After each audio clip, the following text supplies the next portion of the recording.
Do you feel like wolves kebab right friends? Get friends,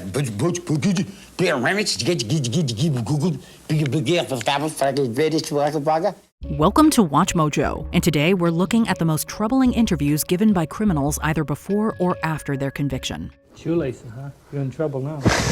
Yeah, right. Aren't you afraid sitting that close to me? BadenClay. It's always creepy watching a killer play innocent. In the early morning of April 20th, 2012, an Australian man named BadenClay reported his wife Alison missing. A few days later, he appeared in this television interview with 9 News. BadenClay fights back tears as he speaks with the reporter about his missing wife. I'm trying to look after my children at the moment. They've got 3 young girls, and we really trust that the police are doing everything they can to find my wife, and we just hope that she'll come home soon. It's a decent performance with the crocodile tears, but a performance nonetheless. It wasn't long after this interview was given that a canoeist found the body of Alison lying on the bank of a creek. BadenClay was questioned by police and later charged with his wife's murder and the disposal of her remains. After a 2-month investigation, on the 13th of June 2012, police arrested 41-year-old Gerard Robert BadenClay and charged him with the murder of his 43-year-old wife, Alison. He was found guilty and sentenced to life in prison. It's a supreme arrogance and feeling that he could just pull the wool over everybody's eyes and they'd buy it. Ian Huntley. 2 girls named Holly Wells and Jessica Chapman disappeared on the evening of August 4th, 2002. They had left a family barbecue to buy some candy but never returned home, prompting a widespread search and much media attention. For 2 weeks, police and locals desperately scoured the area. It was every parent's worst nightmare. There was a sense of real fear and dread in the village. People were starting to get more and more desperate as to what might have happened to these 2 little girls. One interview was given with a man named Ian Huntley, who claimed to have seen the girls walking by the evening they disappeared. However, police were not buying his story, and he was quietly made a suspect. You may, as it turned out, have been the last person to actually chat to them before they vanished. Yeah, that's what it seems like. The girls' bodies were found on the afternoon of August 17th, and Huntley was arrested for their deaths. It was later discovered that he had lured the girls inside of his house, where he ended their lives before dumping their bodies in an irrigation ditch. Huntley is currently being held at Frankland High Security Prison. There can be no doubt in my mind that Huntley really enjoyed the notoriety. He liked being a focus of attention, and he loved being interviewed. It also underlines his utter lack of remorse. Issei Sagawa. まさにその自分がなんでこんなへんてこな妄想を。 The story of Issei Sagawa is both a difficult and controversial one. Sagawa was studying literature at the Sorbonne University in Paris when he befriended a classmate named René Hartefelt. まあ俺ねハルトベルトの前作これやってましたね。In June of 1981, Sagawa invited Hartefelt to his apartment, where he tragically murdered her and committed unspeakable acts on her body. He was arrested while disposing of her remains, but only spent a brief period in a mental health hospital after being found unfit to stand trial. でもその事件の後、自由の身になってからも、それからが大変なんですけど、詳しくは今話せる時間はないですけど、大変な思いをして、ことに、全然僕は反省しなくて、相変わらず白人女性と付き合うよ。 Later in life, Sagawa gave numerous interviews in which he spoke freely on his encounter with Hartefelt, including a prolonged piece with Vice entitled Interview with a Cannibal. Needless to say, the contents and the calm demeanor of Sagawa himself are incredibly disturbing. 人を殺めるっていうのはそういうことです。だから僕はもしそれをもっと早く知っていれば、たくさんの人はまだ生きていたはずです。 Christy Abrahams. In this seemingly heartbreaking interview, we see a distraught mother desperately pleading for the safe return of her daughter. You want to see her? Can I please contact the police? This is Christy Abrahams, who can barely squeak out a single word about her missing child, Kaisha. Rather, she hides behind sunglasses and a tissue, periodically unleashing sounds of pain and grief. She was beautiful. Unfortunately, Kaisha was already dead, and it was her mother, Christy, who had taken her life. Later investigations proved that Kaisha had endured horrible treatment from Christy and that she had died after getting kicked and hitting her head on a bed. Her body was then torched. Abrahams was eventually convicted of the crime and sentenced to at least 16 years in prison. Responsibilities of parents is to look after your kids and give them a chance. And this little girl didn't have a chance. Edward Edwards. There's something incredibly eerie about watching a serial killer so calmly discuss their crimes, as if they were recalling an old childhood memory. This elderly man is Edward Edwards, a serial killer who at one time was on the FBI's most wanted list. There was no evidence. I left no evidence.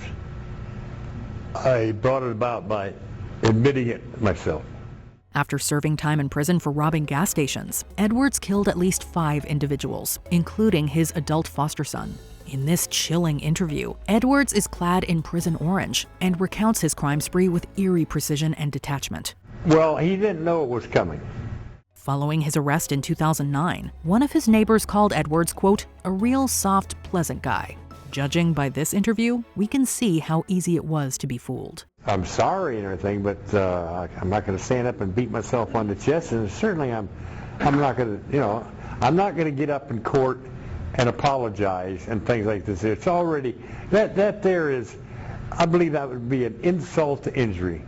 The Gladbeck hostage crisis. There are few criminal events as bizarre as the Gladbeck hostage crisis. On the morning of August 16, 1988, German men Hans-Jürgen Rösner and Dieter Degowski robbed a bank and took 2 employees hostage. They proceeded to hijack a public bus with a total of 27 people on board. 3 individuals died in the ordeal, and the criminals were finally apprehended during an attempted escape in a getaway car. This hostage crisis became a live media circus, with reporters directly engaging with the abductors during the ordeal, providing them with warnings and directions. The media's conduct was widely criticized afterwards, resulting in the enactment of a law that prevented future reporters from speaking to hostage takers.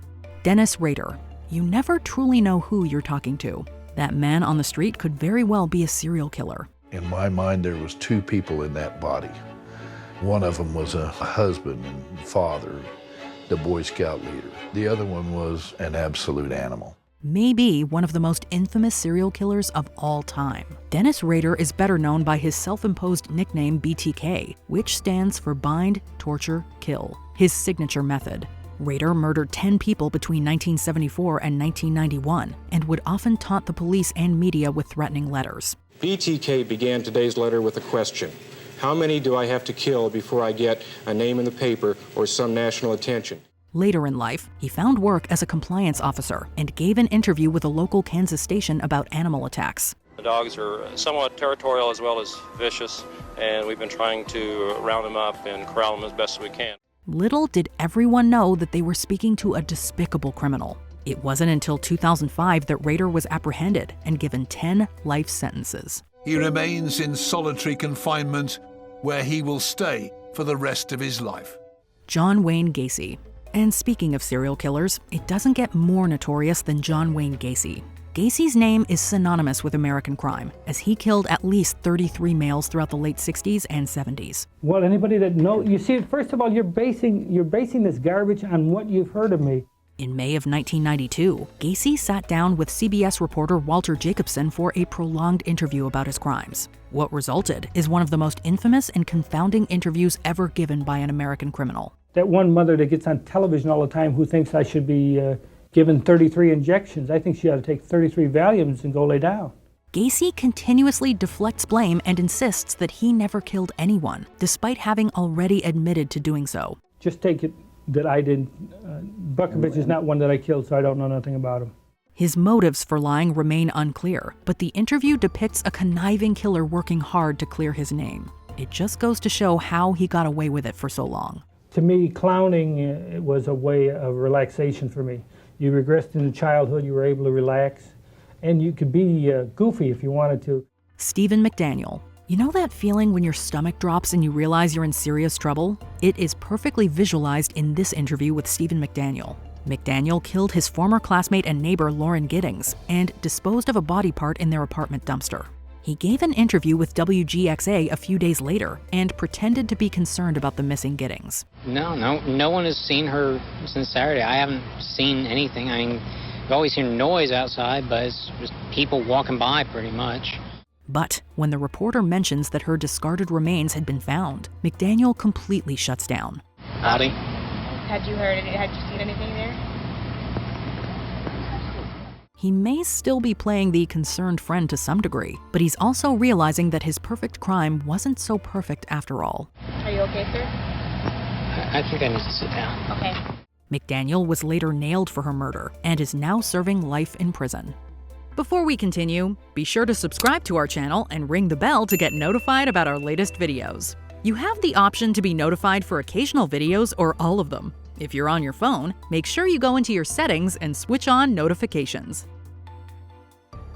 Charles Manson. There are few, if any, American criminals as mythical as Charles Manson. He never heard you express remorse. Have you never felt it? Remorse for what? You people have done everything in the world to me. Doesn't that give me equal right? The infamous leader of the Manson family spoke to today's Heidi Schulman in 1987 while inside San Quentin State Prison. It's a fascinating interview, as Manson alternates between unhinged comic book villain and charming intellectual capable of swaying a legion of followers. Maybe I haven't done enough. I might be ashamed of that, for not doing enough, for not giving enough, for not being more perceptive, for not being aware enough. The interview includes moments of pure terror, like when Manson threatens Schulman with violence. There are also times when he talks literal gibberish, and moments when he just laughs, relaxes on the table, and jokes about his incompetence. Well, I say that. I say that. No, there's nothing wrong with being incompetent because you don't have to do as much. We don't know which side is the true Manson, and despite its intention, the interview only added to the mythical nature of his character. Did any of these videos chill your blood? Let us know in the comments below.